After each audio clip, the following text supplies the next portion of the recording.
Now we have two terms which are pretty similar and a little bit confusing, so do listen closely. They are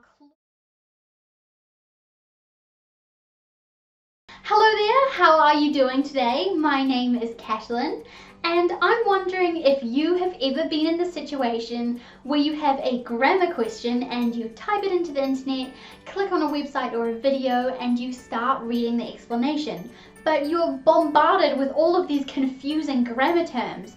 What is a preposition, a clause, an article? What do these things mean? And you're thinking to yourself, all I wanted to do was understand this piece of grammar, but I don't even understand the explanation. I am guilty myself of putting you guys in that situation. Sometimes I'll be explaining a piece of grammar and I'll use a term and I won't really explain what it means, and for that I am sorry. I hope this video can make it up to you guys, because today's video is almost going to be like a video dictionary. Today I'm going to teach you some really important grammar terms, and there are tons and tons of grammar terms. So this is going to be part 1, and today I will explain to you the most common and important ones that you need to know. In part 2, I'll get into a little bit more detail with some more complicated grammar terms. Okay, so let's get straight into it. The first term that we're learning is a noun. And a noun is a name of a thing, person, place, idea, quality, or point in time. So the word book is a noun because it is the name of a thing. And love is also a noun because it is the name of an idea. Now we have pronouns, and pronouns and nouns work together. So a pronoun refers to a noun already said in a sentence. Pronouns are words like it and him. So in the sentence, this is my book, I like it. It in this sentence is the pronoun, and it refers to the noun already mentioned, my book. Next we have adjectives. An adjective is a word that modifies or describes a noun. Often an adjective will tell you about the characteristics or attributes of a noun. For example, an old book. Old here is the adjective. It describes the noun book. The fourth term that we're looking at today is verb. And a verb is an action or doing word. For example, run. Run is something you do, so run is a verb.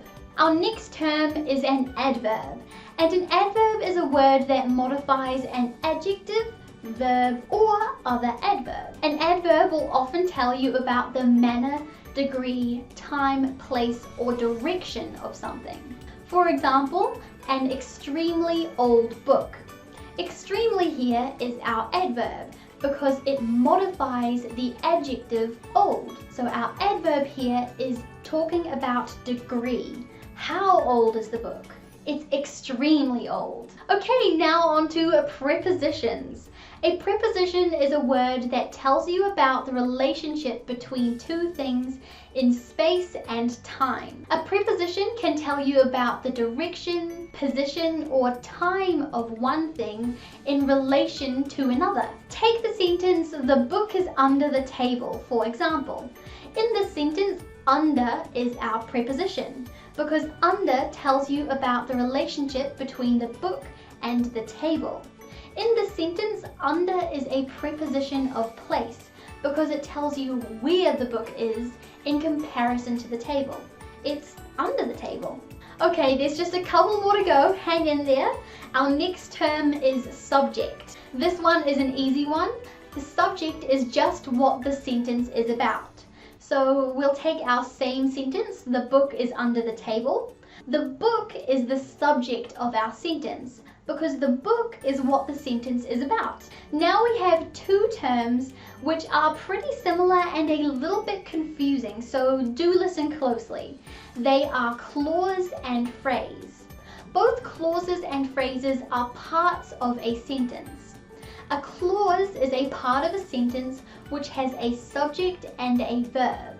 And a phrase is the part of a sentence which has no subject, has no verb, and if you said it on its own, it wouldn't really make any sense. So let's take the same sentence again. The book is under the table. The book is our clause because the book is our subject and is the verb. And our phrase is under the table because under the table doesn't have a subject, doesn't have a verb, and just saying under the table wouldn't really make any sense. Okay, we're finally at our last one. Good job for making it this far. Our very last term for this video is a conjunction. And a conjunction is a joining word. They often connect words, phrases, and clauses. Common conjunction words are and, but, and or. Take the sentence, I like books and running. And is our conjunction because it joins the clause, I like books, and the phrase, running. Okay, so that is all for today. There are, of course, more grammar terms than the ones I've taught you today, but these ones are the most common and most important.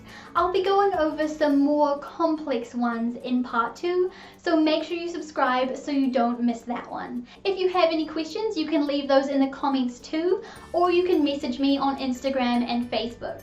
I hope you all have a great day. Bye bye.